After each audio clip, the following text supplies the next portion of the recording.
and then they tell us that our variety cannot meet the European standard as per the Samoa agreement. Therefore, it is very urgent that when we leave this place, we really go back and start work, because it is a shame that our farmers, our products are being patented, and then we pay for the patent in order to get the planting material. Thank you very much. Merci bien. Nous terminons avec l'Éthiopie. Éthiopie, vous avez la parole pour 2 minutes, s'il vous plaît.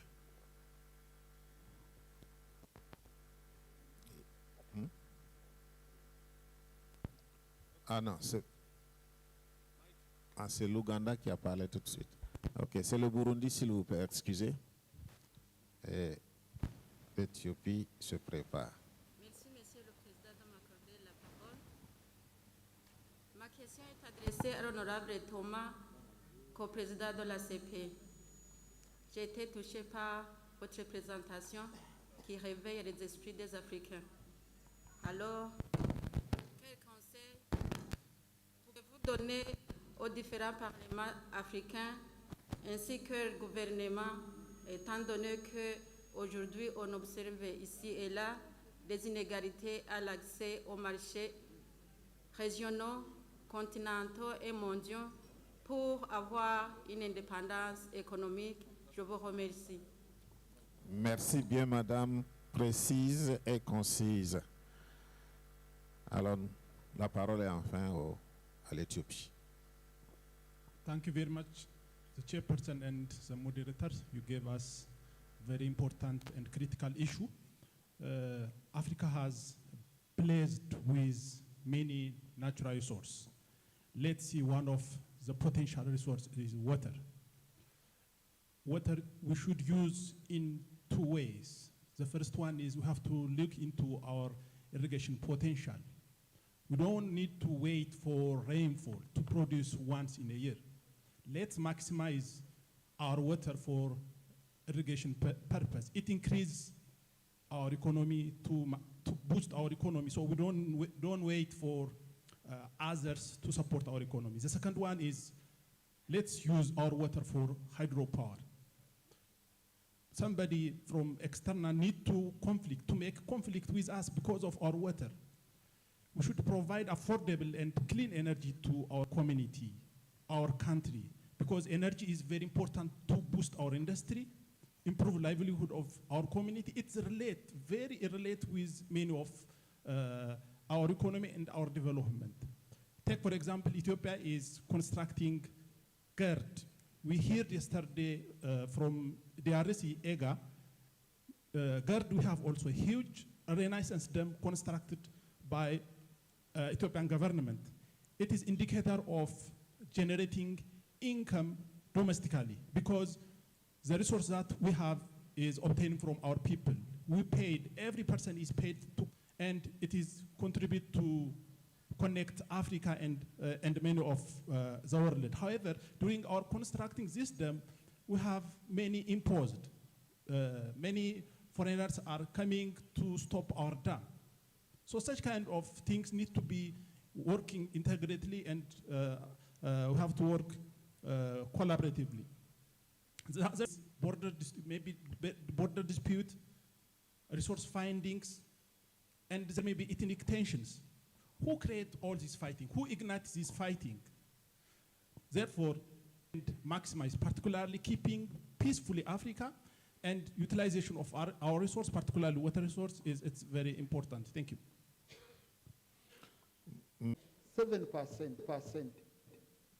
Do that, we are going to remain in a big debt trap. So, and we focus on feeding our people. We stop donating money to Ukraine, to Russia,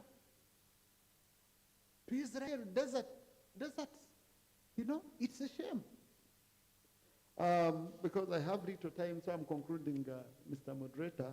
Finally, the question from Burundi on our trade, how we can go beyond what we are doing. I think we need to invest more in equality. We invest more in negotiating much better deals. I can tell you the deals we are negotiating as Africa are really bad because each country is negotiating on its own. I gave an example last time of my brothers from Kenya, and I followed up with your minister, and I shared a little bit with your president.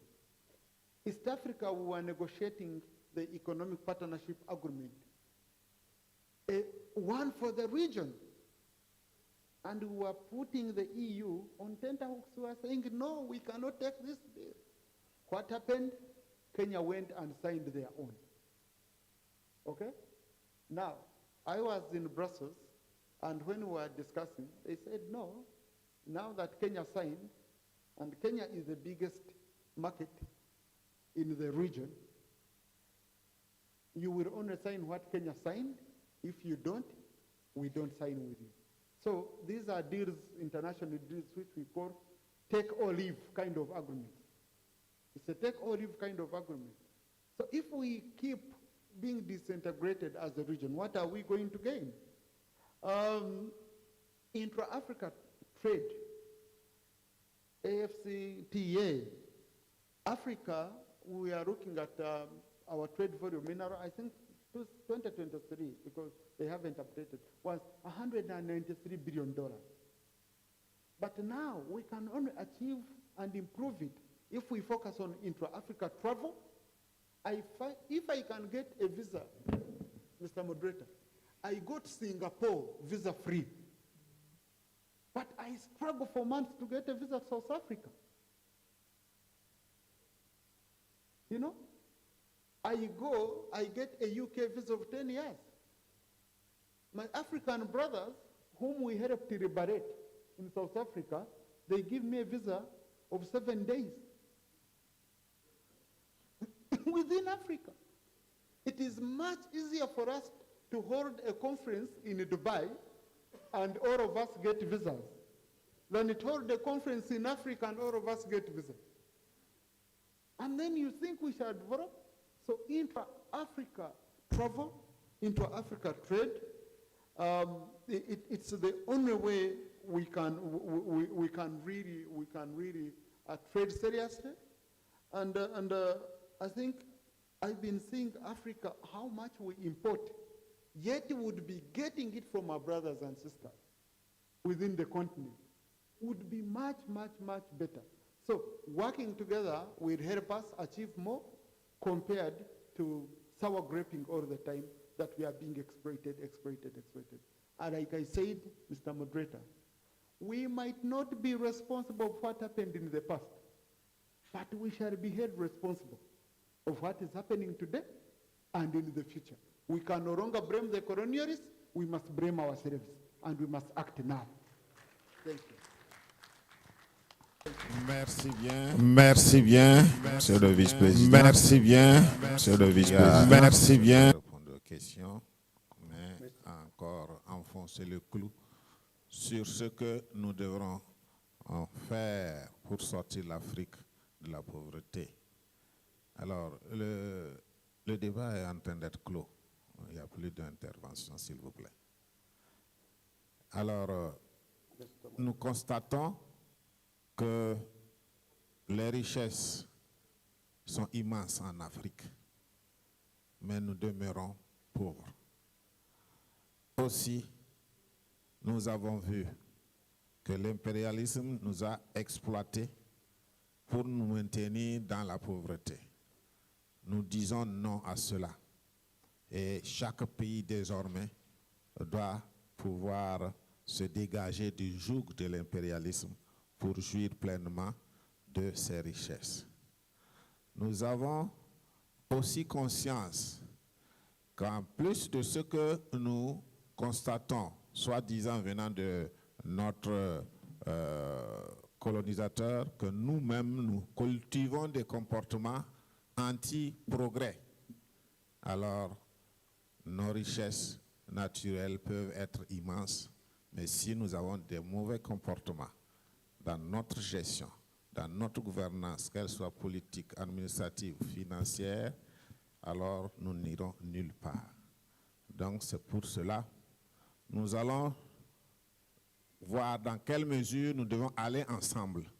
Et une Afrique unie, contrairement à ce que nous vivons avec l'organisation de l'Union africaine qui ne nous a jamais rien donné.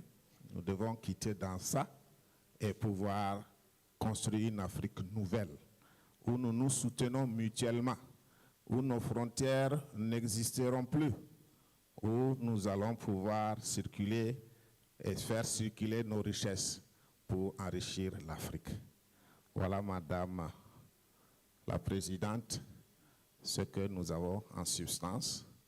Je voudrais encore une fois vous féliciter pour l'organisation de cette conférence qui, si elle n'était pas organisée, il fallait le faire. Donc vous avez trouvé vraiment une bonne occasion pour unir l'Afrique sur ses réalités et je crois que ça va produire quelque chose qui va nous libérer tous. Je vous remercie. Donc, Thank you very much, the Right Honorable First Vice President of the Transitional Government of Burkina Faso, Dafidi David Lompo, for chairing this very important session that touches on the heart of Africa, aware that Africa is well endowed with various resources. And His Excellency, the President, gave us serious input into that. Thank you very much. Let's give them a thunderous applause for concluding this session. Distinguished speakers, deputy speakers, I pray that we soldier on and conclude so that we relax at once instead of breaking off for lunch. Is that okay? The Speaker of South Sudan,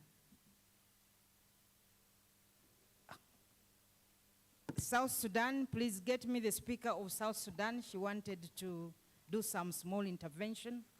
So can I request you, Your Excellency, and the people that made the interventions to exit back to your seats. So as the Speaker of South Sudan comes in,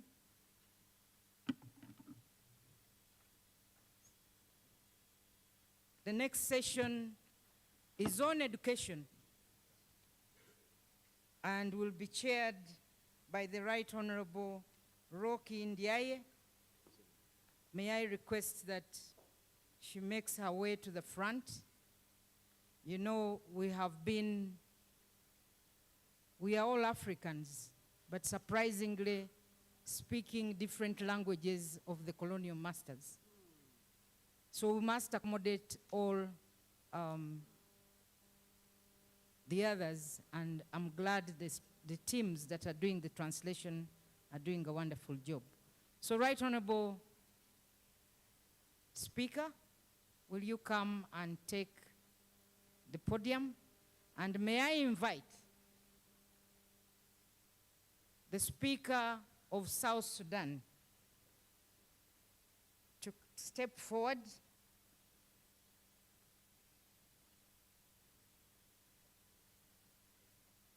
The Right Honorable Jema Nunu. I keep saying she's a Ugandan lost in South Sudan. We are Africans.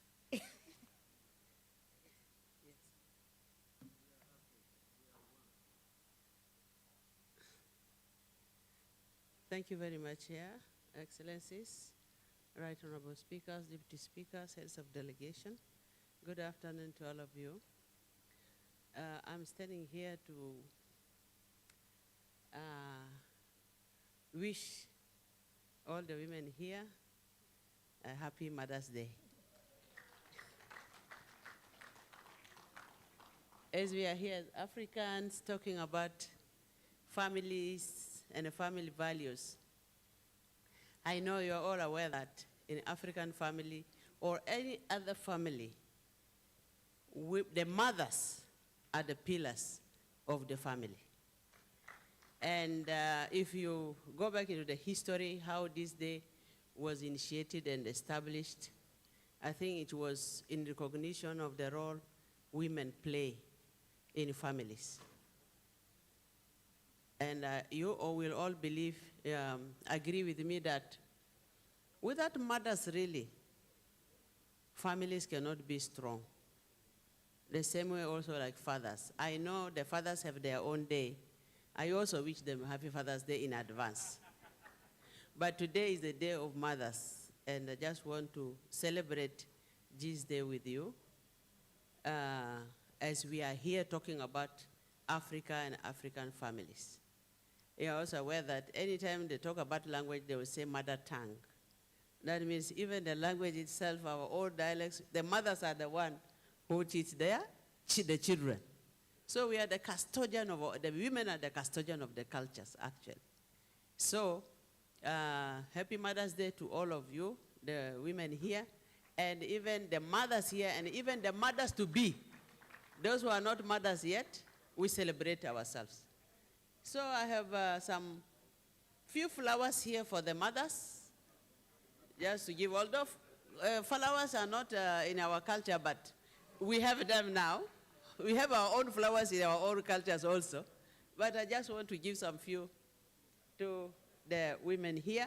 And then we have one for our big mother, the Right Honorable Speaker, Right Honorable Annette Among, and bring it.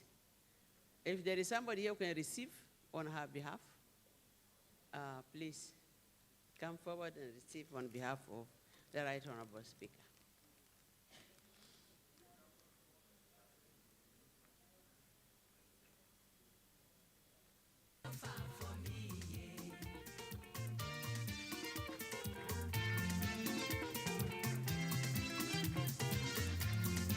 Can the mother stand up and dance to this?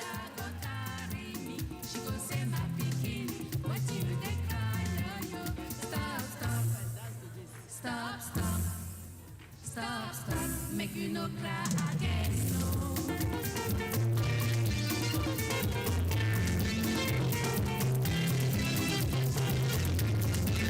When I was sick, my mother she would laugh me when I went for bed. She go buy me clothes, so make me sleep, sleep, sleep, not again, no.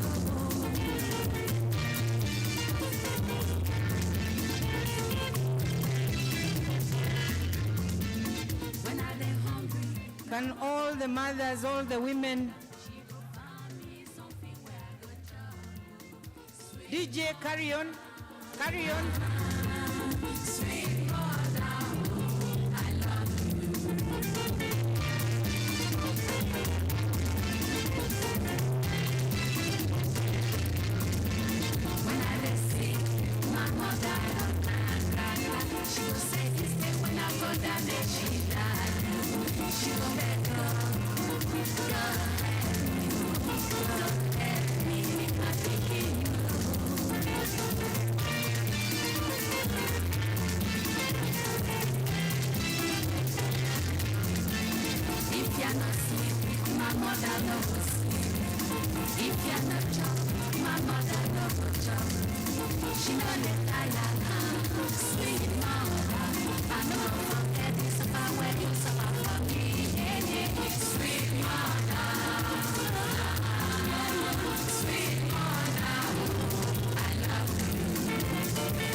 For a group photo.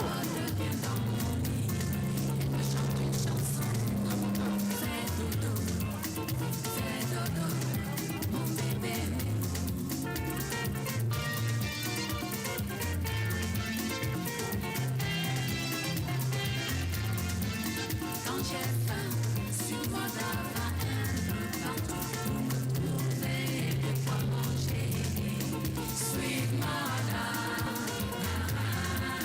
sweet mother, oh, je t'aime.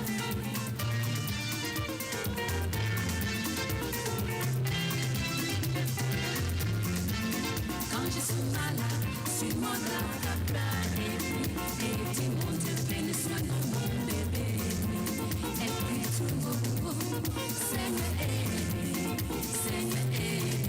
mon bébé.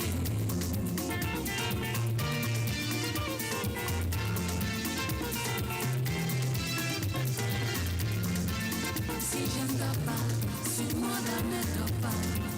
Si je ne mange pas, sur mon dame ne mange pas. Elle n'est jamais fatiguée, suis mon dame. Je n'oublierai jamais tout ce que tu as pu faire pour moi. Sweet mother, sweet mother, oh, je t'aime.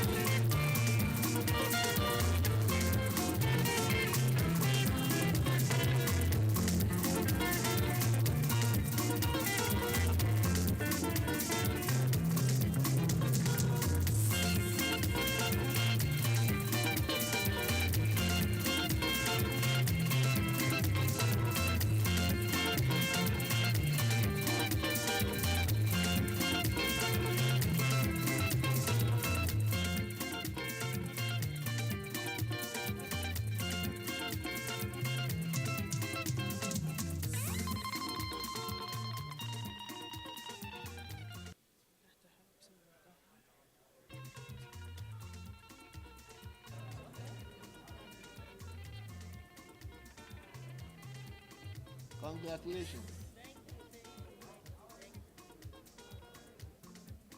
Mesdames et messieurs, les présidents d'Assemblée ici présents, My sweet mother, I no go forget you.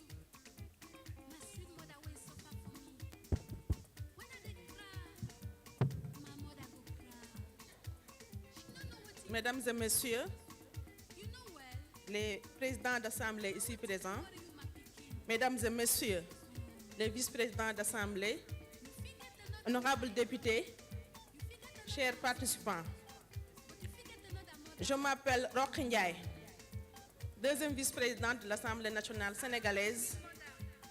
Permettez-moi, en tant que député de la République du Sénégal,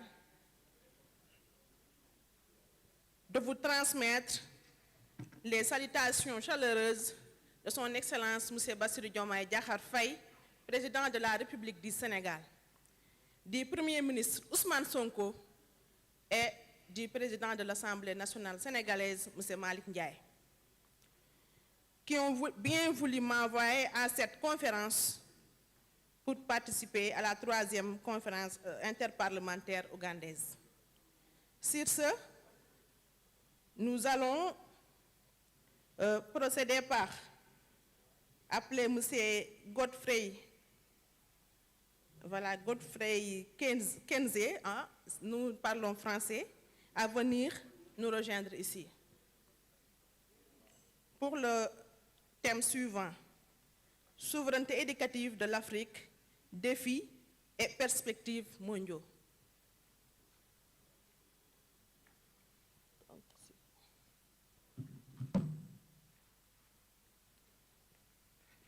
Thank you very much.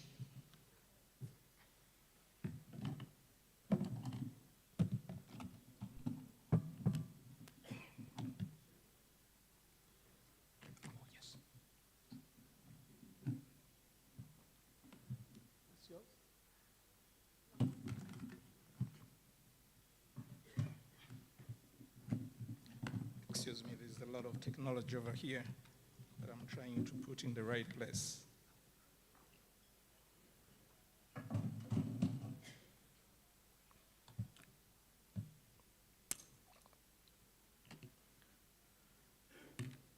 Right, Honorable.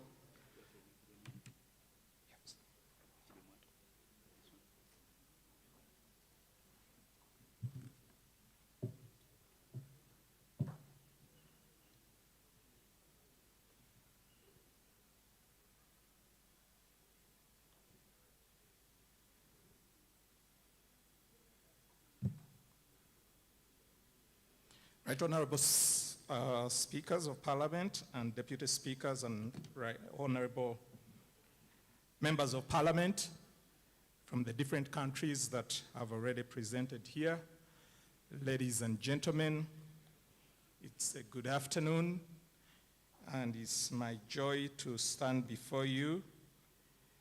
My name is Godfrey Chaze, just like you've heard, and I stand here, or I was given this invitation, courtesy of what we call GEC, which stands for Global Home Educators Exchange.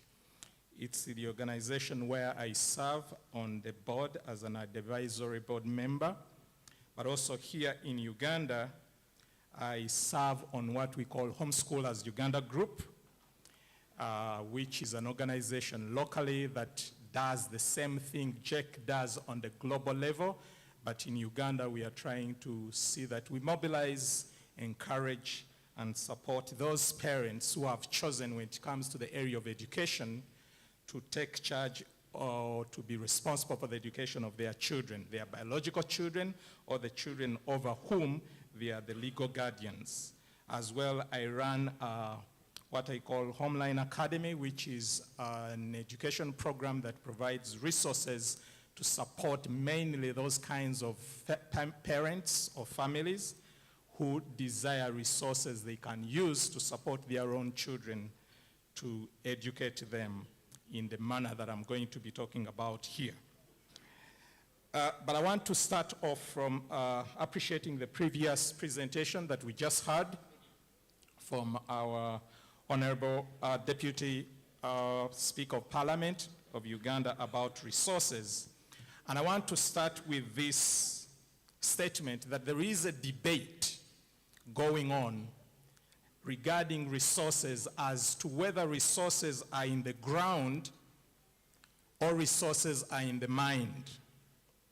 And it's a debate I want to invite all of you to, that as we consider resources, African resources, we need to ask ourselves, are the resources inherently in the ground where we are trying to look for them from, or the resources are in the mind? Because if we take, let's say, water, which has been talked about as indeed a resource, or oil, which is a resource, oil can be just mere liquid without applying a mind to it. Gold can just be stones that we can leave to lag there in the compound or to just be taken on by the rainwaters if we've not applied our minds to those resources. So it's a question which is worth for all of us to ask or to investigate. Are resources something we find in the ground, or resources could be something we find in the mind? And when we talk about these resources, the value that we can derive from these resources, that value can only be put there by the work of the mind. The technology itself that will need to mine these resources, the technology to process these resources, that technology is in the mind.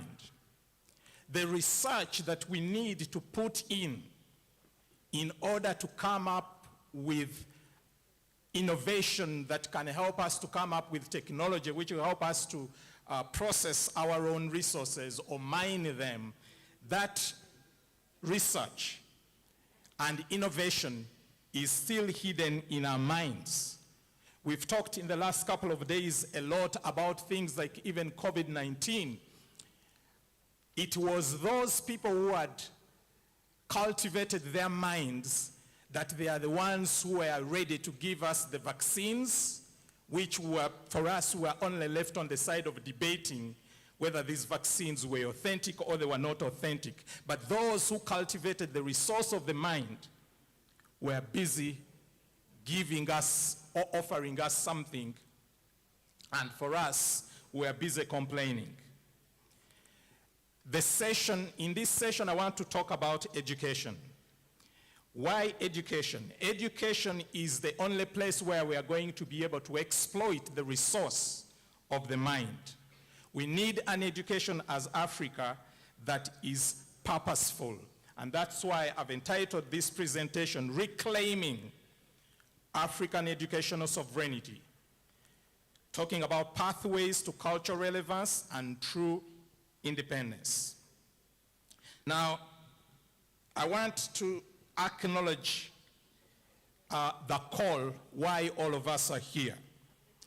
We are gathered here in the spirit of respect, protection, and promotion of Africa's sovereignty. And in this particular session, we want to focus in the area of education.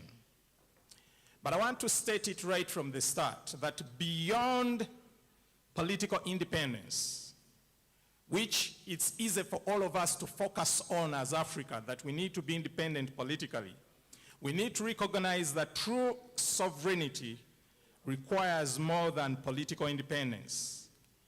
It demands control over the systems that shape our future, and one of these systems is education. If we do not focus on education, on attaining sovereignty in the area of education, it could still remain a dream for us to talk about sovereignty. This means affirming African values, reducing external dependence in the area of donor aid, misaligned ideologies that have been passed on to us for generations, and it would mean empowering our own people, just like we are proposing in the charter that we are debating in this conference. When we talk about going beyond foreign dependence, in this invitation, all of us who came here, the invitation rightly highlighted reliance on foreign support as one of the challenges that we face. But I want, as we leave this place, all of us, honorable members of parliament, as we go back to our different countries and to our different parliaments, to discover that true sovereignty also means examining our own internal structures in our countries. Over-centralized state systems in many of our countries can also create dependence and stifle local relevance. In other words, is replacing foreign control with rigid top-down domestic control the path to authentic African education or African sovereignty? We need to ask ourselves these critical questions. The first day when we had the privilege to meet at the State House, in her presentation, the Honorable Minister of our Education System, Lady Mama Janet, she quoted a scripture in the Bible that asks a rhetoric question that when the foundation education, and he draws parallels to it with the modern formal education system. It's interesting some of the things he points out there. I'll just give one example. He talks about that African indigenous education system, that all its graduates, almost 100%, would always be co-opted. They would never be unemployed. Whereas when you compare that with our modern Uganda, if I may use my own country, every year, but out of those 400,000 graduates, only 30,000 get jobs. 370. We need to ask ourselves, what was special with that education system? Could there be some things that we could learn from it and we bring into this African indigenous education system? According to Jesse Sekamwa, in that book I've mentioned, History and Development of Education in Uganda and East Africa, he points out these three key pillars as having been definers of that education system. It was home-based. It was parent-led. It was a curriculum without having an expert. And you all agree with me, the expert, it's like they cannot come from Kenya or from Tanzania. They would always have to come from way outside. We need to learn and to glean from the roots of what is it that our forefathers had. Because it's not true that, that education began when the people from the West came over here. We had an system, and it is embraced in this case where there are such high bureaucracies. Most times it can be inefficient, but also we risk poorer, the potential for poorer outcomes, educational outcomes. Every time we talk about centralization, I mean, Uganda as an example, 47 million Ugandans. How can we trust only a small group of the 24 elders that sit at the top to really have an understanding of everything that is going on in all the communities in this country? We may need to learn from some global insights. Internationally, some of the most successful education systems, we have discovered that they empower local actors.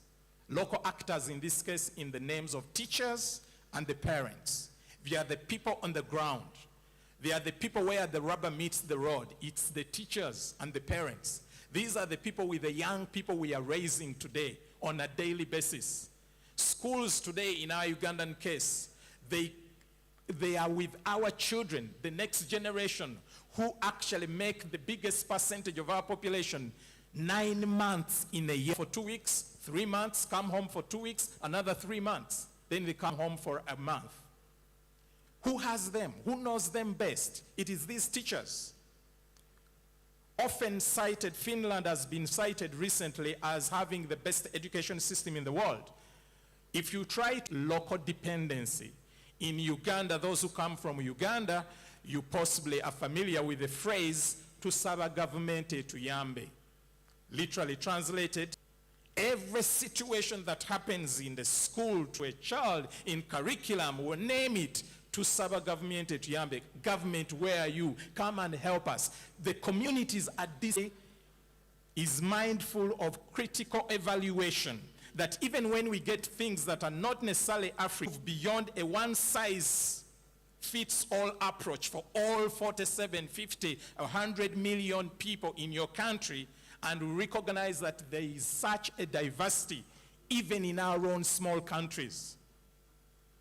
And this diversity, when we talk about sovereignty in Africa, we should not only limit it to be sovereign as Africa.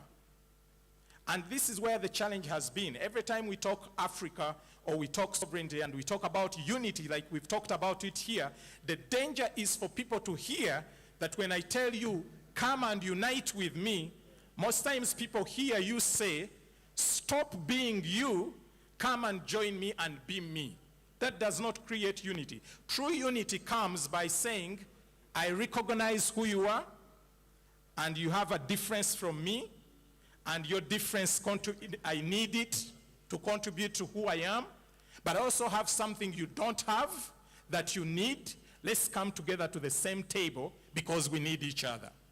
But if we are similar, uniform, then one of us will not need the other. So true unity is to recognize our diversity, our individuality, even at Africa level. We should not think that African Union to be realized, Ghana will cease to be Ghana and become Ethiopia. But each should remain with their individual identity, and we carefully seek out what are those things that we can only share in common, and those are the things we should bring together. That's when people will be encouraged, knowing that what I find on that table, I actually don't have it. I find it my brother, my sister from the other side. We need to enable a diverse educational approach that revitalizes community schools, which are managed locally and responsive to unique needs in that community. We need strong, even if it is public schools, which have local flexibility, empowering the people in the local area to be innovative and determine some changes as needed. We need a culturally aligned private education system. We need to encourage it instead of fighting and seemingly be resistant to it. And here, since we are talking about family values, I want to put this as a contribution as we're putting down this charter, that there is such a thing as the role of a parent in education.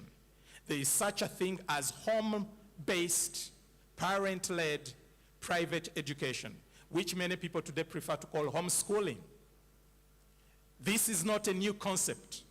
It is our traditional African indigenous education. It was home-based. It was parents who were at the lead. Parents took the responsibility to look up teachers with whom they have common values and common aspirations. Parents outsourced those people they wanted their children to be like. Parents were responsible. They did not need to contribute. We didn't have to ask them, to beg them so much to contribute money for transport. Money is it to feed their children. They knew well that these were their children. And as homeschooling is being reinvented, it is something we may need to consider as legislators in our parliaments. It is happening in our African countries, small as it might be, but it is coming up. And it aligns with some of our national policies and international policies. Homeschooling aligns not only with parents, but it aligns with treaties like the Universal Declaration of Human Rights that actually says a parent has prior right to the selection of the kind of education for their child. It has maximum benefits that we can reap from. In the Ugandan case, our constitution actually affirms that the responsibility of education is the responsibility of the state and the parent. But the parents have not been empowered and encouraged to contribute to that, apart from thinking, my job is to put a child in school. Once I register them in the school, I am done. So we need to think about how do we empower parents, considering such diverse initiatives, including this idea of homeschooling. Benefits of empowering local actors as parents and teachers: it brings increased relevance, greater ownership in education. It will create innovation. People can only create when they are allowed to think. If people are not allowed to think, they won't be creative. And how do we disallow them to think? By putting in place policies that only encourage a one size that fits all. That will stifle creativity. There won't be efficiency. Reduced bureaucracies will help in efficiency of education. So when we speak this way, there are concerns that we are not blind to. As government people, legislators, most times you would be concerned about quality. You would be concerned about equity. You would be concerned about what you call national cohesion.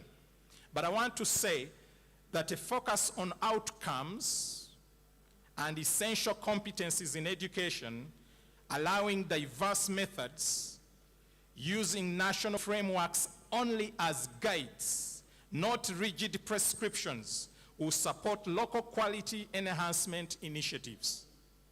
Talking about equity, when we could target resources to support those who are disadvantaged. But also here is where I want to say that the need we've always had in our societies all over the world. But there is a thing called sphere sovereignty. We are talking about government here, we are talking about family here, we are talking about private initiatives or voluntary associations. These traditionally have always been spheres which are recognized in our society, and each has its jurisdiction. There are things which are supposed to be the responsibility of the government, and there are things which should be responsibility of the family, and there are things which should be a responsibility of private voluntary associations. When it comes to the concern of helping the needy, it has not traditionally inherently been a responsibility of the state. We are putting on ourselves a burden that actually groups like churches, NGOs, charity organizations, all through history, this has always been their job. If I may use the example of churches and mosques, almost on a weekly basis, they have a giving, an offering, a tithe, whichever name they give it, whose job, mandated by their sacred books, is to help such people who are needy. There's a difference between the tax and the tithe. When we mix them, we find ourselves in the trouble we are in. People are made irresponsible. Churches no longer support the needy in their midst. They no longer give scholarships. Why? We promised as government that we shall use tax money to help the needy. And that has disempowered the spirit of charity in our society. Talking about national cohesion, we need to foster, through shared core values, inter-community programs, and national understanding, not solely through uniform diversity. But in all of this, we must avoid extremes. We need a balanced approach that will be fostered by critical evaluation key. We need to reclaim sovereignty. Reclaiming sovereignty does not mean rejecting everything external. Not everything external is evil. But also, we need to be aware that we don't blindly embrace everything because it has been African. We need to critically evaluate. There are certain things which have been part of us, but actually, we don't need them. They've not helped us. We need to embrace evidence, evidence-based approaches. When we are coming up with systems and policies, we need to adopt practices, whether they are Western, Eastern, or African, that are proven effect to be beneficial. But also, we need to be willing to modify and discard practices, even traditional ones, if evidence shows that they are not serving the learners. So, let me conclude, Madam. In reframing the government's role, we need to shift from being controllers as government and become enablers. Set broad national goals and standards that are more to enable, to give people a framework, than to control people. We need to protect fundamental rights, including parental rights to education. We need to provide resources, especially for the vulnerable groups, and actually provide avenues where they can be provided properly, and foster diverse initiatives by creating an environment where diverse, effective local initiatives can flourish.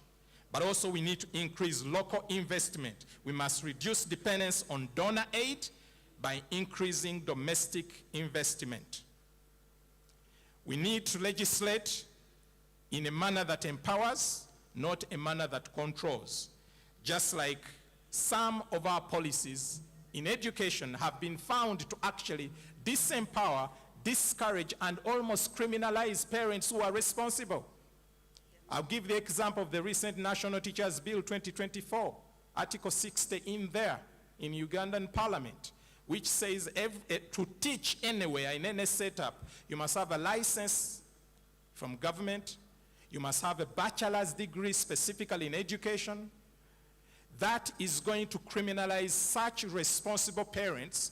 Your own body, National Curriculum Development Center, in their survey of last year, they came out and they are saying there are over 7,000 homeschooled children in Uganda. You want to criminalize such parents who have been taking on this kind of responsibility, whose outcomes actually there is something to show that this education system, not just here, has been giving such good results. This is my call to action as I conclude. The principle of educational sovereignty must be rooted in African values and realities. But also decentralization and local empowerment in educational governance, we need it. We need to protect parents and community rights to participate in education. We need a commitment to culturally relevant curricula, a curriculum that addresses our needs.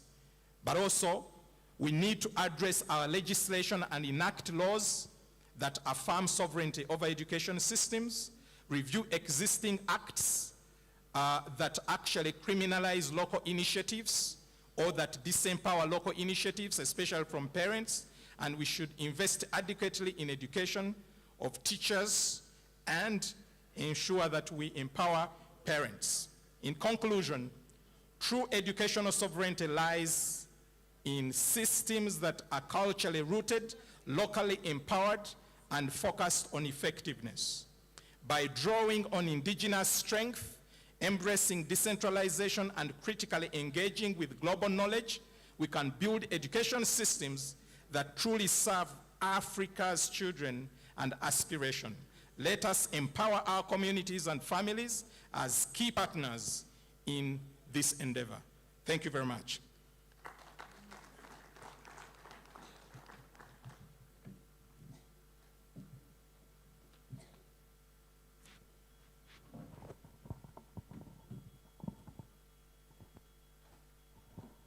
Merci beaucoup, Monsieur Godfrey, pour cette belle présentation dont il est revenu sur certains thèmes que j'ai notés. En premier lieu, d'abord, le contrôle et la gestion du système éducatif, les innovations allant dans le sens de moderniser l'éducation en Afrique, mais aussi l'autonomie sur l'éducation africaine. J'ai aussi noté les réformes de la décentralisation et la gestion des écoles, mais aussi le rôle des parents dans le système éducatif. Et enfin, promouvoir nos valeurs à travers l'éducation en Afrique. Sur ce, nous vous félicitons et demandons aux panélistes qui doivent participer à ce thème qui est toujours la souveraineté de l'éducation africaine, de bien vouloir nous rejoindre, mais aussi d'accentuer leur intervention sur l'article 9 de la charte qui nous réunit aujourd'hui. Sur ce, je demande à M. Ngui Wahom de venir nous rejoindre.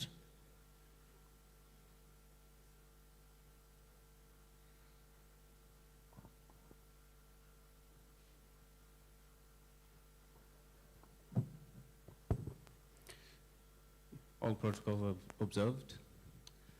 Ladies and gentlemen, in today's policy environment, Africa faces quite a serious threat. We must be extremely careful what kind of funding we accept, not just in terms of our programming, but in terms of our technical support. These funds are not neutral, like we've already discussed, and we're seeing reproductive health policies and bills pop up that clearly threaten the role of parents in the life of a child. I'll give an example of a current bill running in the Malindi County Assembly, which proposes that adolescents aged 10 to 19, which is already an issue because you can't blend the age of consent, but it's proposing that this age group can be allowed to access contraceptive use on 3 grounds, all right? The first is that if the adolescent is pregnant, already something that we should be concerned about. The second, if the adolescent is married. And the third, if the adolescent is considered mature enough by the health provider. We have to ask the question, who gave the technical support for such a bill to be in place? The responsibility of a parent over a child is in order to protect the parent, is in order to protect the child. And if we care about children, then we must improve parents' ability to care for their children. If we don't define and teach our values and interests, then someone else will. And we can already see this.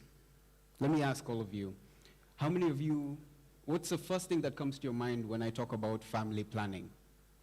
Is it contraceptive use? Because that is not what family planning is about. Programming that promotes contraceptive use as a solution to issues like unintended pregnancy are provided, that they're shown to us like it's a need that we have. But on the international stage, these same programs are being reported as successfully reducing fertility rates in the countries where they were applied. Is this really what we desire? We need to be careful about what programming we give validity to by accepting the funding, because we can say yes to totalitarian control in this way. Africans see children as a blessing, and even in unplanned pregnancy, the crisis is not about the value of the child. The crisis is about the weight of the responsibility of parenting. Does our policy support parenting? Do new parents feel supported to take the responsibility, or do they prefer to run away from it? It's clear that imported programming wants us to see our reproductive capacity as a hindrance to economic growth, and it works very hard to remove parents from the conversation on reproductive health. We need to be intentional about preparing young people for the family, not merely defending the family. Let us build it. Parents must be involved as long as consent cannot be given. Children must learn about their dignity and their value from as young as possible, using programs like the Human Dignity Curriculum that encourages parents to teach children as young as 4 years old about their inherent worth from conception. It teaches children tools, that their freedom is a tool for excellence, and it equips them to recognize and work within their emotions. It encourages deliberate choices and authentic friendships. And finally, let us select delegations and technical support that promote our values. These ideas are being hidden, and we must see this deception as both disrespectful and a threat to our sovereignty. Let us take this ideological defense very seriously. Thank you. Merci. Merci beaucoup. Nous demandons à l'honorable Aboubakar Kabré du Burkina Faso de nous rejoindre.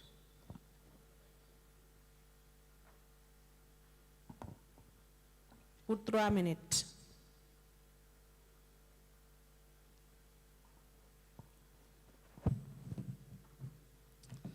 Merci, Madame la modératrice. Merci à l'honorable Sarah Opendi et à l'Ouganda pour la bienveillance observée. Chers collègues députés, distingués invités, bonjour. Je suis le député Kabré Aboubakar, vice-président de la Commission du développement durable de l'Assemblée législative du Burkina Faso. Je prends la parole pour vous entretenir sur la question de la souveraineté en matière d'éducation. Dans un monde globalisé, où les systèmes éducatifs sont de plus en plus influencés par des normes internationales, la question de la souveraineté éducative devient cruciale. Elle renvoie à la capacité d'un État à définir et piloter sa propre politique éducative selon ses réalités culturelles, sociales et économiques. Au Burkina Faso, cette quête de souveraineté se heurte à des défis sécuritaires majeurs depuis plus d'une décennie.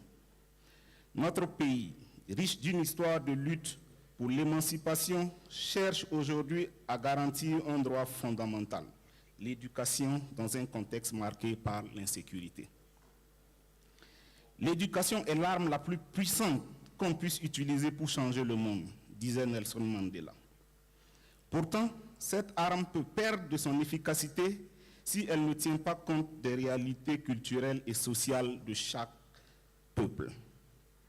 Ainsi, l'on aboutit à un système éducatif qui produit des travailleurs, mais pas des innovateurs.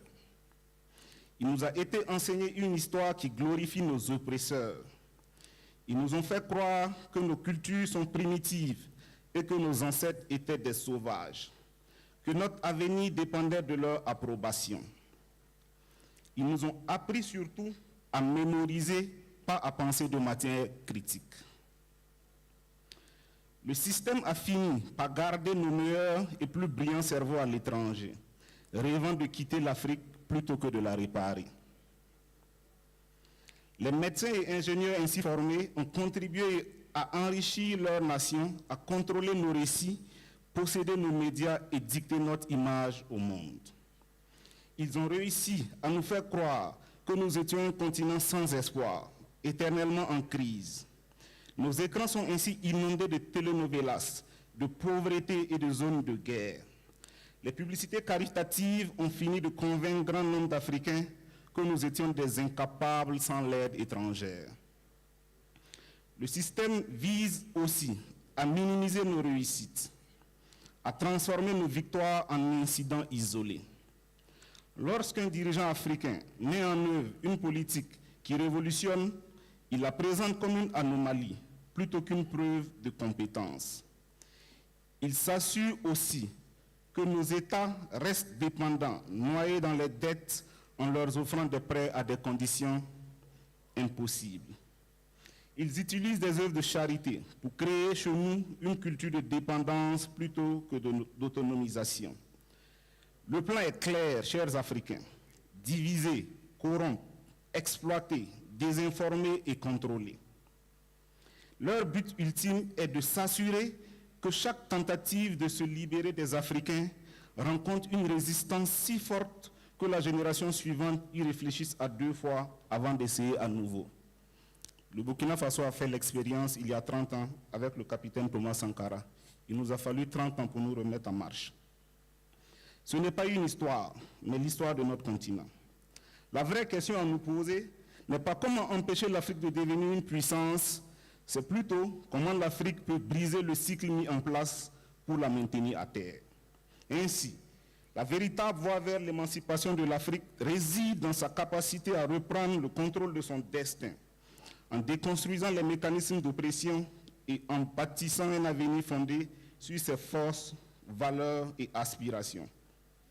C'est en renforçant les capacités locales, en valorisant le patrimoine culturel et en représentant les partenariats éducatifs que nos pays pourront forger un système résilient, inclusif et autonome. Dans cette dynamique, l'héritage de Thomas Sankara reste un phare, rappelant que l'instruction est un acte de libération collective. Je vous remercie. La patrie ou la mort, nous vaincrons. Merci. Merci beaucoup, honorable. Maintenant, nous demandons aussi à l'honorable Denis du Burundi de nous rejoindre.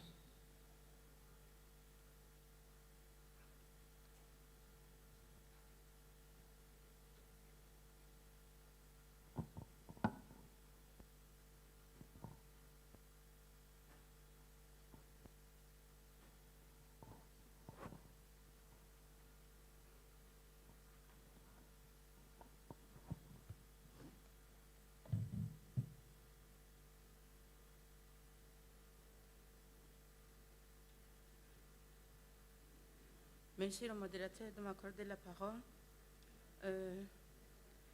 Comme c'est presque ma première parole, j'ai l'honneur de vous adresser des salutations de la part du peuple burundais. Je vais vous partager l'expérience du Burundi pour le cas du sujet ici présent, protéger la souveraineté éducative de l'Afrique, défis et perspectives mondiales. Depuis 2005, au Burundi, des réformes importantes portant notamment sur l'expression des frais de scolarité dans le primaire et la mise en place du cycle fondamental à partir de 2013-2014 ont permis d'atteindre des progrès majeurs. Dès lors, la probabilité d'accès à la première année de l'enseignement fondamental est désormais pratiquement la même pour chaque enfant et dans tout le pays. Les inégalités de genre dans l'accès à l'éducation ont été fortement réduites. Filles et garçons ont pratiquement le même taux d'enrôlement dans les 3 premiers cycles. Diverses mesures ont été prises pour augmenter l'accès et le maintien des filles à l'éducation scolaire et académique, la multiplication des infrastructures scolaires sur le territoire national, l'introduction des cantines scolaires en vue de faire face au problème d'abandon scolaire qui touche beaucoup plus de filles, la création des universités privées, surtout celles à programme d'histoire qui a permis l'augmentation de l'effectif des femmes lauréates. La mise en place d'une cellule chargée de l'éducation inclusive pour une prise en compte de tous les groupes vulnérables, dont les handicapés. La réintégration à l'école des élèves filles et mères, le lancement en 2018 du projet Tante et Père École comme étant l'une des solutions de réduire les abandons scolaires et les grossesses non désirées en milieu scolaire. La refonte du curricula et l'éradication des stéréotypes de genre dans les manuels scolaires et autres sports pédagogiques, l'organisation chaque année de la campagne Back to School, élaboration de la stratégie nationale de prévention des grossesses en milieu scolaire. Dans cette perspective, le Sénat de la République du Burundi fait tout pour le rétablissement tant en milieu scolaire que dans les familles d'une éducation de qualité à travers une sensibilisation des jeunes pour éviter des grossesses précoces non désirées et le mariage précoce. Permettez-moi néanmoins de terminer sur un constat d'un phénomène qui détériore progressivement la souveraineté de notre continent africain. Dans le domaine de l'éducation, une vague d'utilisation des smartphones dans les écoles primaires et secondaires pour faire des recherches constitue un facteur de paresse et de faiblesse, concentration des élèves. J'interpelle alors les États africains à une prise de conscience pour redresser la situation avant qu'il ne soit trop tard. Merci, madame. Vive la famille africaine, vive la souveraineté et les valeurs africaines. Que Dieu vous bénisse tous. Je vous remercie. Merci beaucoup. Merci pour cette belle présentation. Sur ce, nous demandons à l'honorable Catherine Zeynab de la Sierra Leone de nous rejoindre.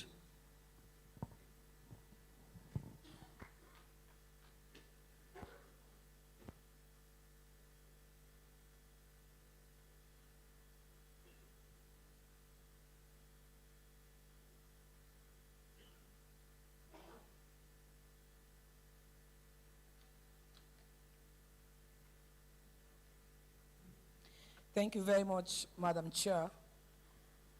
Madam Chair,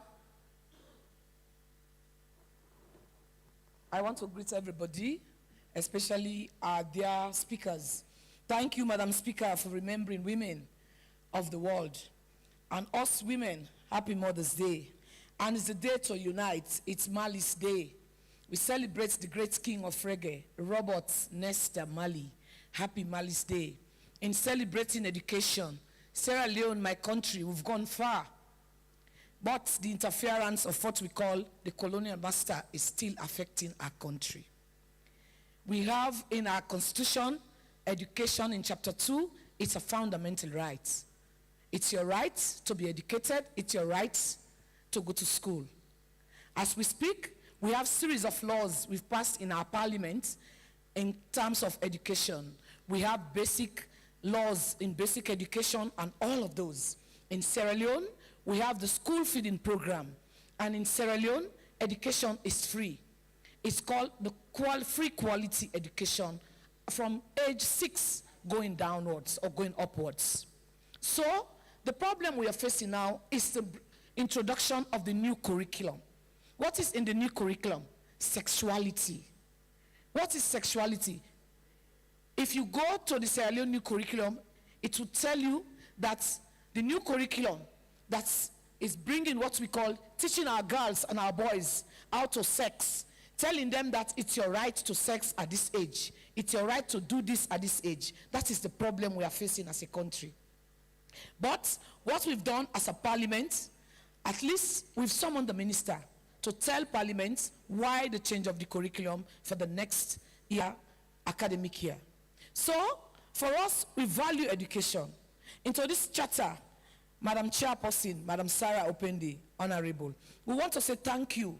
Me, I want to join Museveni as an African freedom fighter, a strong woman who is always in charge of things in my parliament.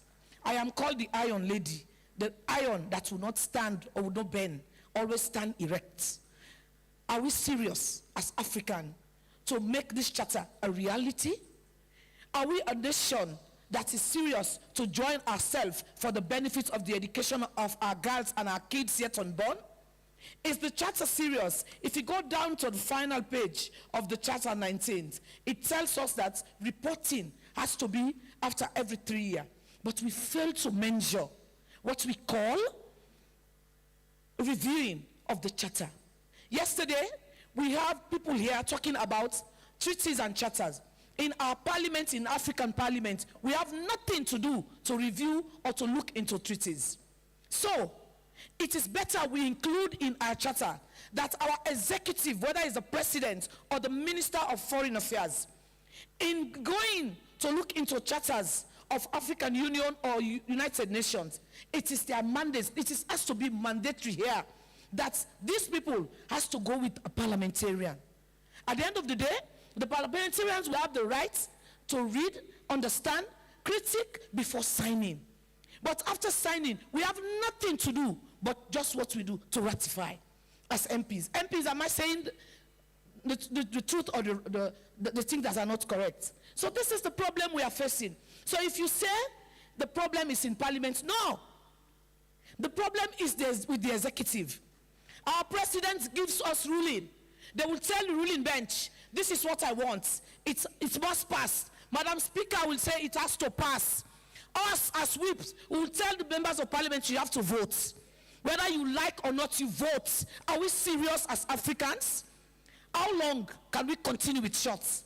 So me, I am here telling us Africans, not just making a charter. This is just the beginning of the step of 100 miles. We want a charter looking into our minerals. Don't tell me here we have minerals in Africa. We are making fun of ourselves. We are making what we call, we are creating funny, in a funny position. Are we serious? Go to Sierra Leone, we have diamond, we have bauxite, we have rutile, we have gold. We are still the poorest of the poor. Then you are telling us that we have this. Don't say we have anything. Merci, we are just there concocting for the people.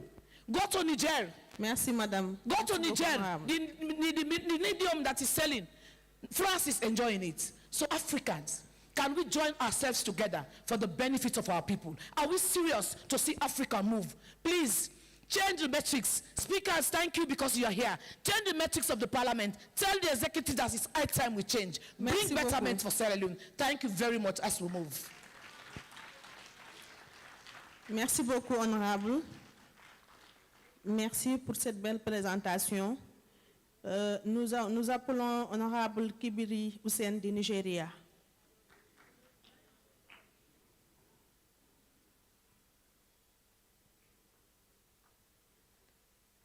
Il n'est pas là.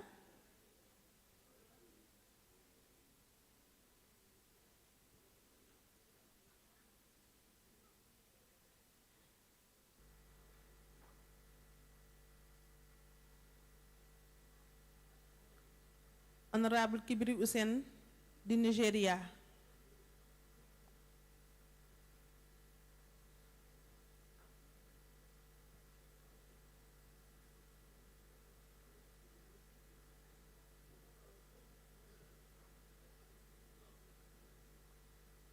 Il n'est pas là.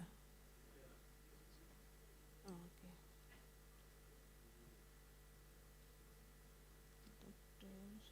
Dr. Abraham.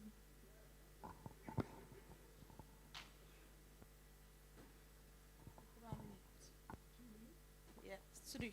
2 minutes? Oh. Yes. Horrible, 3 minutes is not enough for me. But I will maintain. I'm waiting. Yeah, because of time. Okay, distinguished ladies and gentlemen, the parliamentary, greeting all to you. I have no time, but what I want to say here is that it is a challenge for all of us, we Africans. As you know, Africa was born out of the realization that the multifaceted bliss of Africa today cannot be ameliorated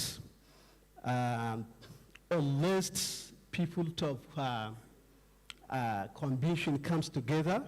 We must have to come together to step forward to change the direction we are faced as a continent. As you know, Africa is stuck in deep morass. We have performed far below our potentials. We've betrayed the ideals of funds which our continent was founded and mortgage future generations. Divides such as insecurity, low quality of education, poverty, and myriad of others have held our continent in a grip. It is time to put in place an honest leadership through advocacy for good governance to change the cost of the life of our continent. And then we African, we are facing a lot of issues. We are here to discuss a lot of good issues. But the more when we go back to our country, then we'll just live on that issue without implementing it. Implementation matters. Less what we have discussed here, if we go back to our country to make sure that we implement what we have discussed here. All the discussion, a lot of leaders has been tested in this country. The civil society, we have seen the religious leaders, the parliamentarians. The more they are in the position of power, they will just puzzle it out without doing the right thing. So Africa is our continent. We have to wake up and do the right thing. Thank you so much. Thank you. Merci beaucoup, honorable. Nous appelons aussi honorable Abraham Berta de l'Éthiopie. Honorable Abraham Berta de l'Éthiopie.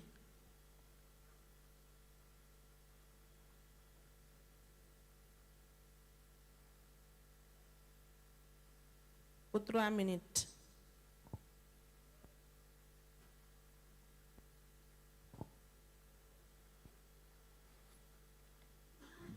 Hello, good afternoon. I'm very happy to participate on this important issue because we are talking about our integration, our partnership, keeping the sovereignty of our continent. So in the perspective of sovereignty, Ethiopia's contribution is significant in terms of reforming in our education. In the previous time, our education is become corrupted and have a number of problems. So our government is trying to reform the education system to bring young generation to contribute the economy of Ethiopia. Because in the previous time, the school is restricted only grade 10. Now it's improving in grade 12, and the examination system is improving very well to bring effective young generation in the leadership of the country. So let's unite and strengthen our continent to be effective and to be used our resource efficiently and effectively. Thank you very much. Merci beaucoup. Nous allons continuer toujours la discussion en appelant à Monsieur Shirley Magazine Christian de la Namibie. Ou Madame. Là.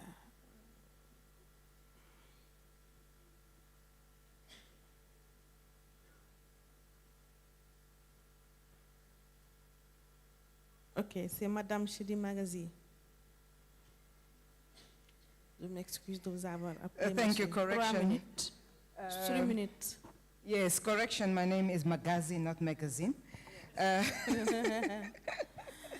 Yes, before I start, let me just acknowledge the death of the wife of our chairperson, of the National Council, the second house of Parliament in Namibia, Madam Margaret Hua, who we lost yesterday in a tragic car accident.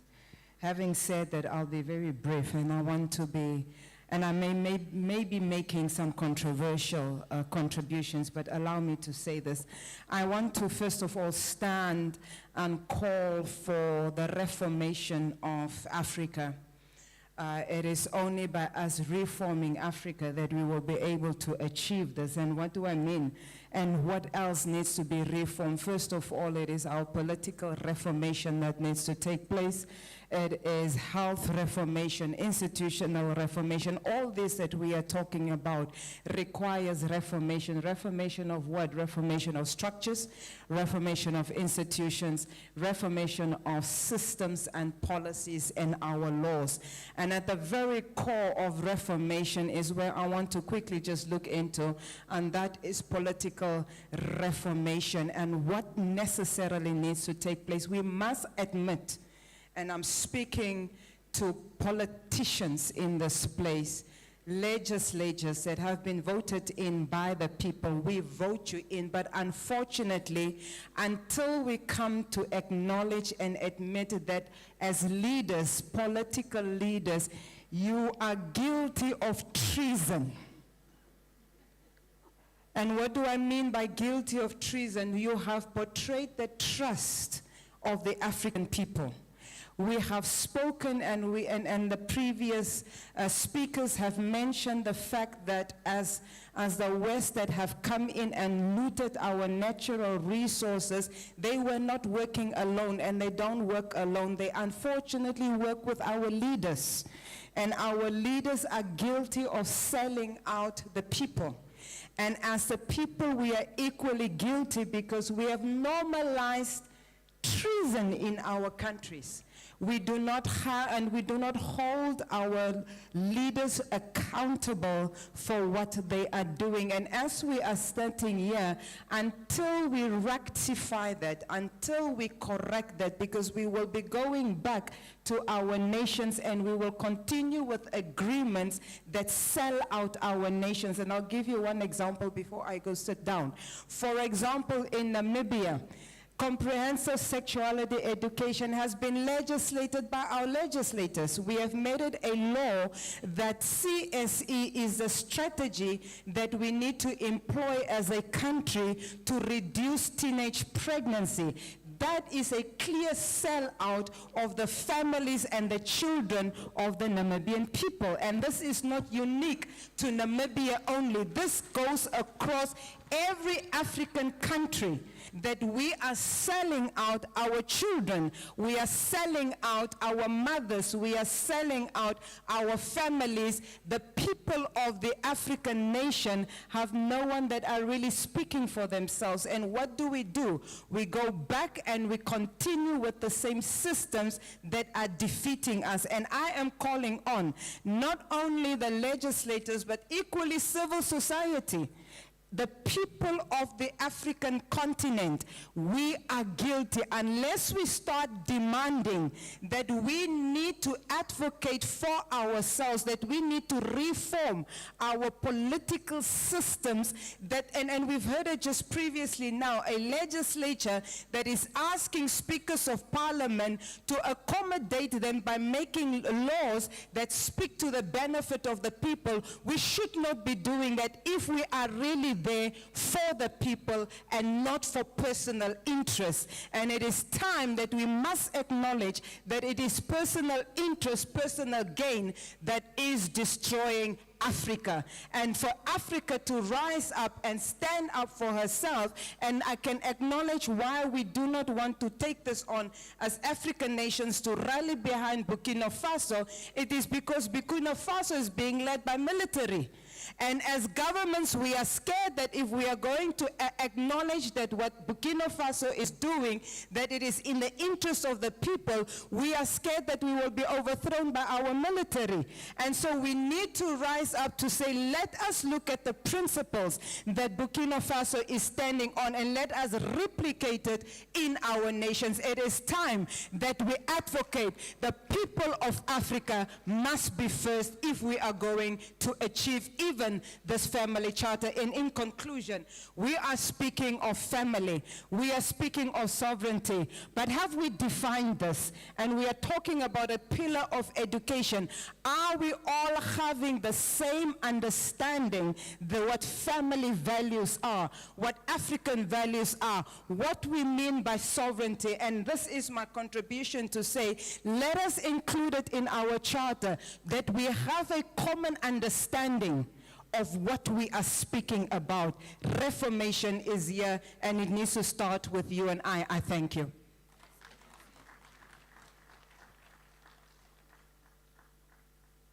Beaucoup.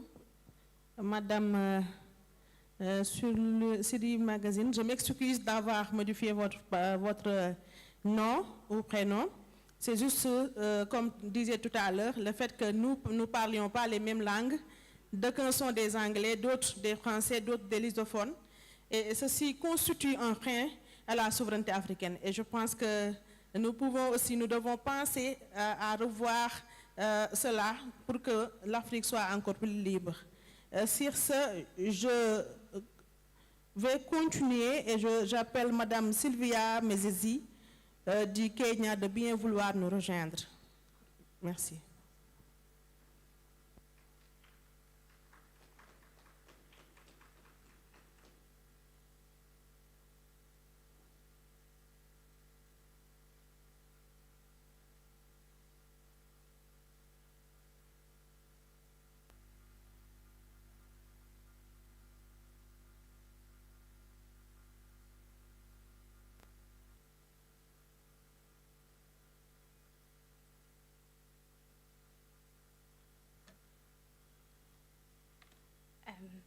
Your Excellencies, distinguished leaders, ladies and gentlemen, thank you for this opportunity to deliver a statement on behalf of Christian Council International on education sovereignty. I also read this statement on behalf of like-minded youths who are underrepresented here today.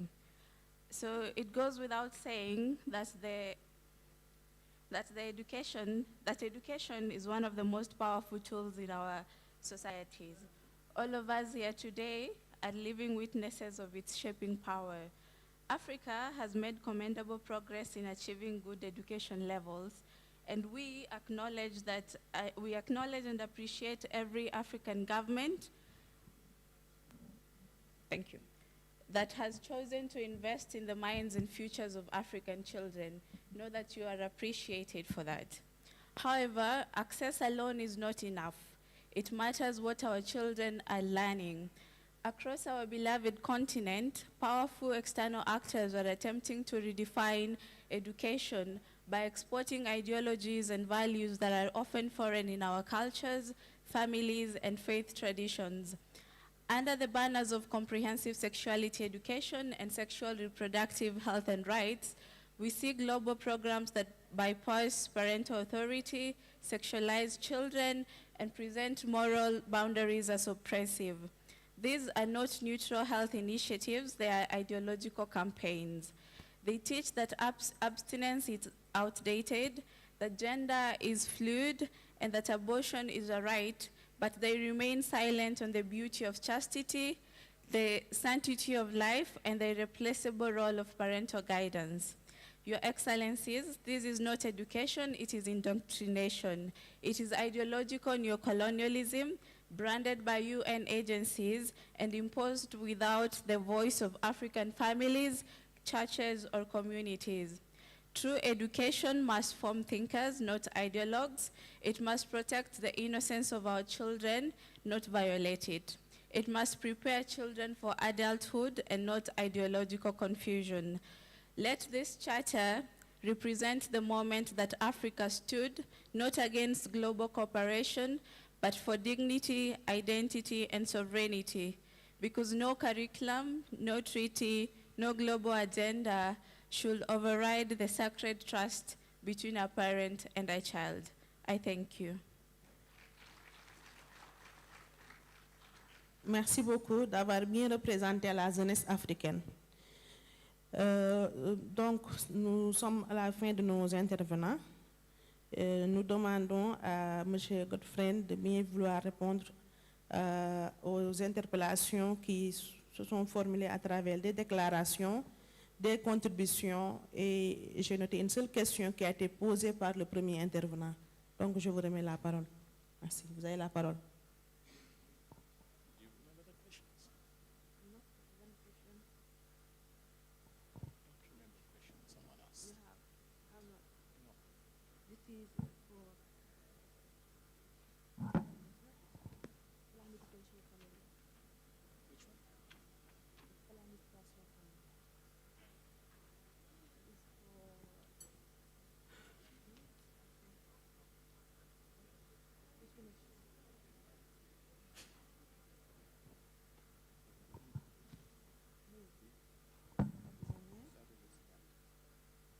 Yes.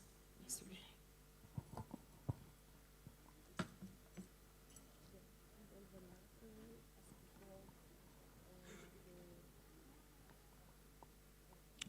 All protocols observed.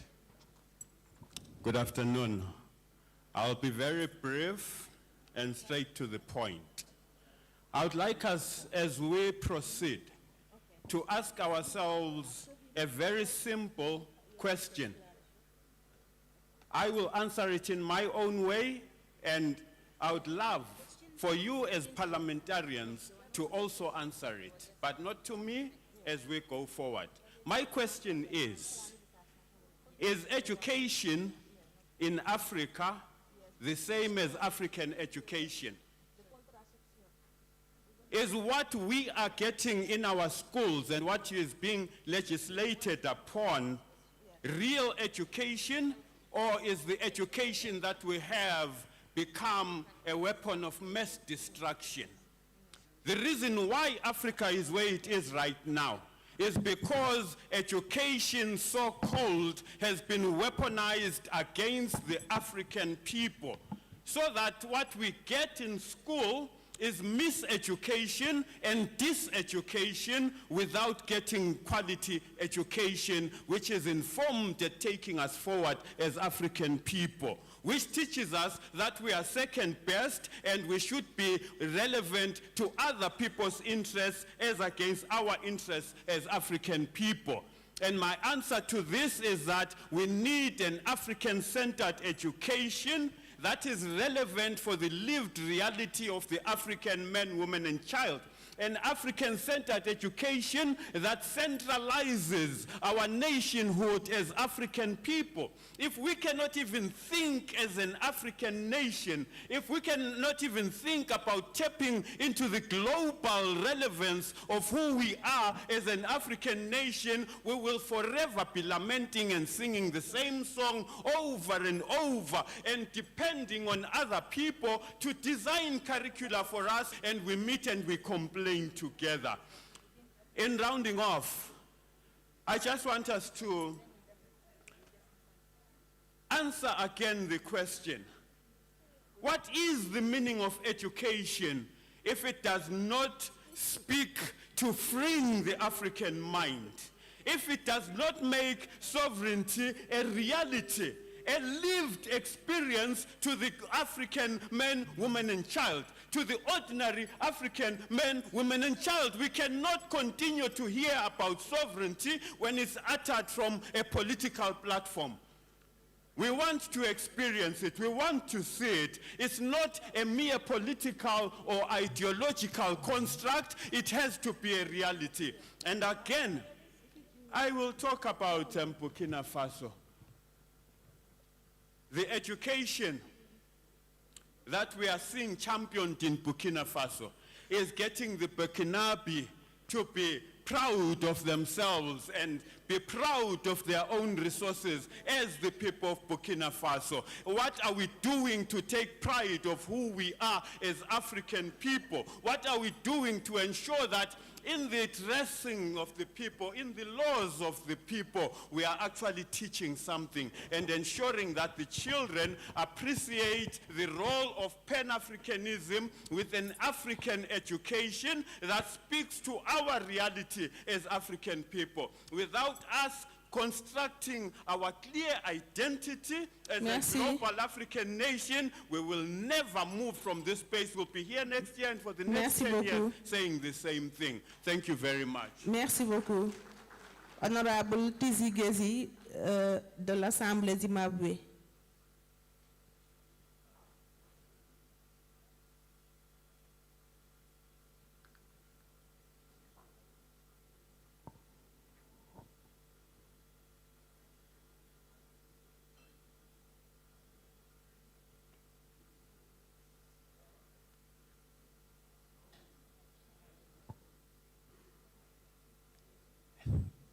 Thank you very much, Chair. I'm standing in for the Deputy Speaker who is not feeling well. May I get into the point? Honorable members, honorable speakers here present, there is no doubt that the family is the nucleus of our societies, the foundation upon which our nations and societies are built. Nevertheless, the forces of economic instability, cultural erosion, technological disruption, and eternal ideological influences are testing the resilience of our societies. Therefore, as African parliamentarians, let us rise to the occasion with unwavering resolve and forge on unified vision that safeguards our heritage. Let me mention that the African family extends beyond the nuclear form. It embraces the wisdom of elders, the guidance of community, and the shared responsibility of kingships networks, emphasizing communal living and collective responsibility. I am pleased to mention that Zimbabwe's sovereignty and family values are enshrined within our constitution. Section 2 of the constitution declares that Zimbabwe is sovereign republic, affirming that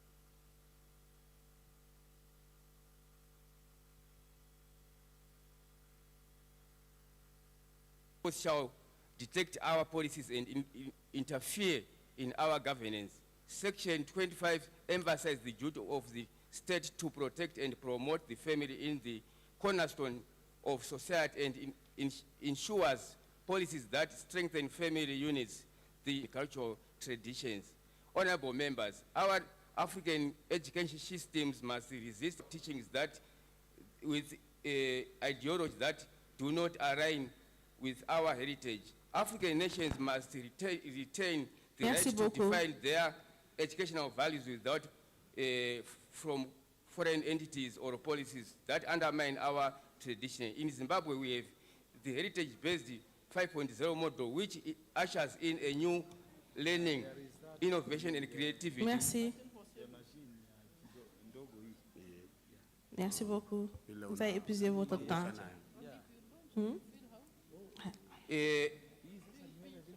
Innovation and creativity, which invests the modern future matched by a deep sense of self-belief, innovativeness, and pride in one's country. My President, His Excellency Dr. Idi Mnangagwa,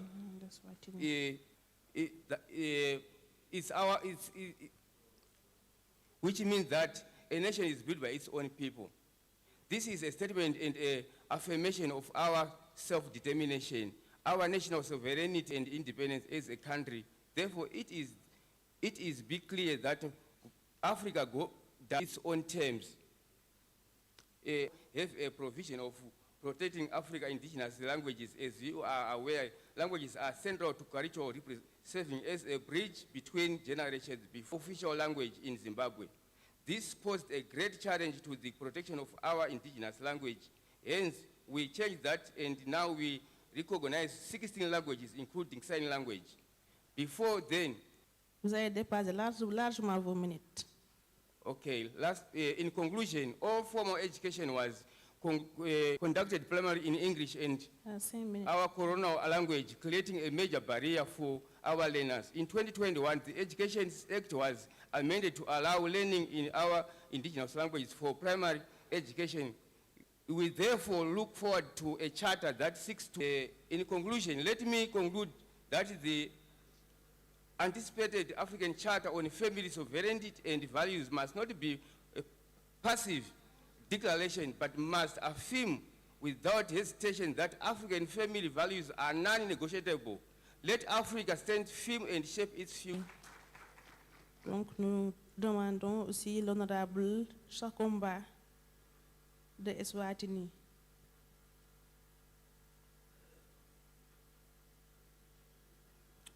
Donc c'est le dernier intervenant.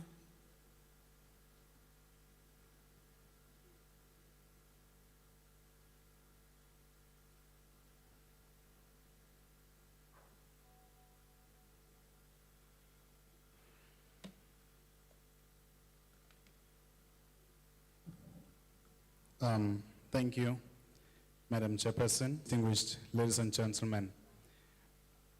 So the attack on our culture, families and children is frightening. It is even noticing it. Distinguished delegates, it is real and we are the ones to stop it in its tracks. The enemy is no longer hiding in the shadows, but it is clear that the evil targeting innocent children and the youth. As a father myself, it terrifies me and angers me to learn that the education system in our countries has been captured and the school curriculum in particular has been manipulated to drive comprehensive sexual education. The key conversations and agreements like the Samoa Agreement and the AU Convention on ending GBV have been polluted with provisions forcing our countries to sexually indoctrinate our children, destroying our future generations, and this is very pathetic. We are in our schools precisely. Our children are being told that they have a right to sexual pleasure.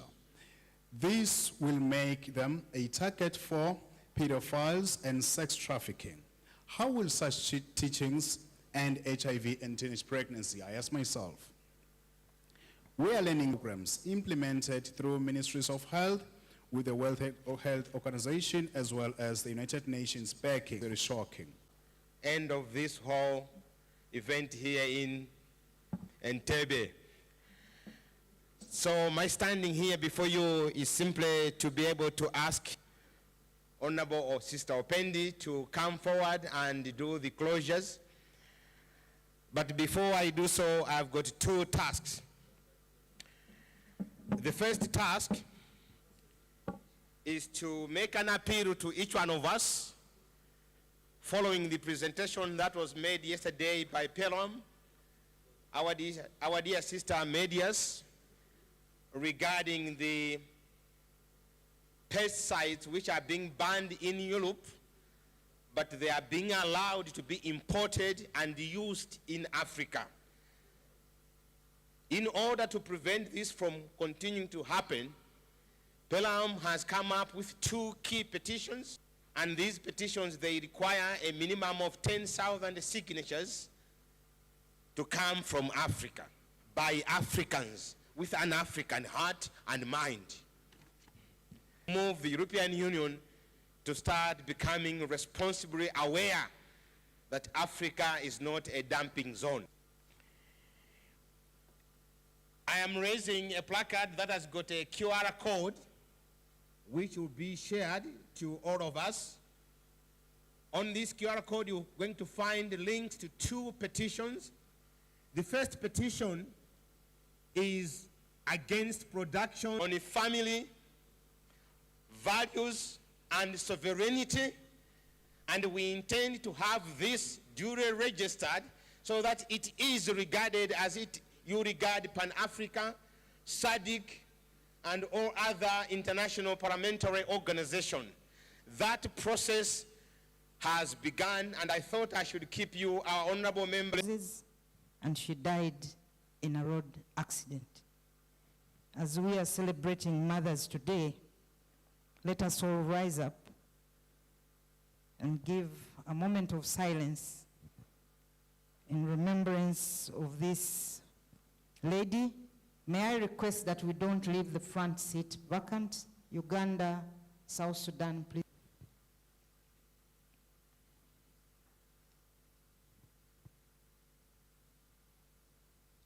May her soul rest in eternal peace.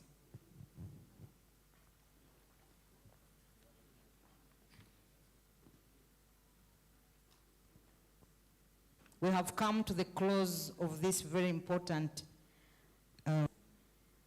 that was graced by His Excellency President Yoweri Museveni, the First Lady of Uganda, Mama Janet Museveni.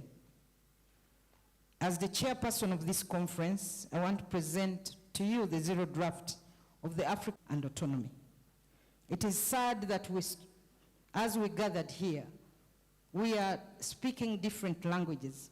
We've had to have interpreters to interpret. Africa, we must find a language.